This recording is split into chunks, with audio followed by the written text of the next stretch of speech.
La paresse, c'est pas le fait d'être touché. La paresse, c'est quand tu es dans une période de ta vie où tu es censé être actif, mais tu n'es pas actif. Tu es pas reçu. Il y a des saisons de ta vie où Dieu t'attend à certaines choses. Et quand tu ne l'es pas, il qualifie ça de paresse.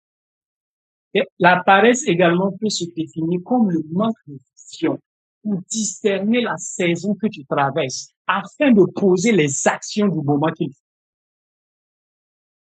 C'est ça, au fait, la paresse. C'est pas le fait que tu n'aies pas un travail, non. C'est le fait que tu n'as pas compris la saison et tu ne poses pas les actions qu'il faut pour la saison.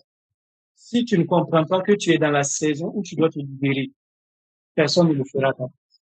Quand la saison va passer, quand tu vas voir les autres progresser, tu vas tomber dans la jalousie. S'il te plaît, après, quand tu rentres chez toi, lis le passage, le proverbe 6. Tu vas voir tout ce que je te dis là. Après la paresse, tu vois directement, il va tomber sur la jalousie.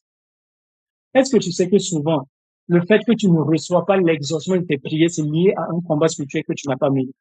Jésus dit que si nous demandons quelque chose à Dieu, le Seigneur va le faire pour que lui, il soit glorifié. Toi, tu demandes des choses à Dieu. Quasiment toutes tes prières 100 sur 100 ne sont jamais exaucées. Il y a un combat que tu n'as pas livré. Et le combat que tu n'as pas livré, Daniel l'a dit. Daniel dit qu'au bout de 21 jours, l'ange est venu vers lui. Et l'ange lui a dit, dès le premier jour où tu as eu à cœur à prier, j'ai été envoyé vers toi. Mais entre le ciel et puis toi, il y a eu 21 jours de blocage. Si c'est pas parce que Daniel s'est engagé dans un combat spirituel avec Dieu, ton problème, toi, tu veux les fruits, mais tu veux pas payer le prix. Tu veux que l'homme de Dieu prie et les choses vont se mettre en place. Toi, tu as souffert en quoi? Paye le prix, mon frère. Paye le prix. Jusqu'à ce que tu vois la réponse entre tes mains. Ne lâche pas. La persistance brise la résistance. Ne sois pas surpris quand tu vas voir les retombées sur les vies des gens qui vont s'engager. Si tu fais pas attention, tu deviendras jaloux. Tu vois, quand tu es dans un milieu, tu vois tout le monde qui commence à produire des fruits. Et toi, tu es stérile. Il dit, ne donne ni sommeil à tes yeux. Ça veut dire que tu dois engager les veillées de prière.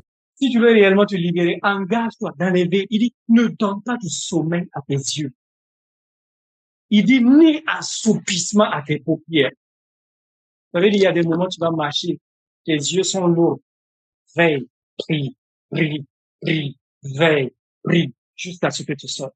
La persistance brise la résistance.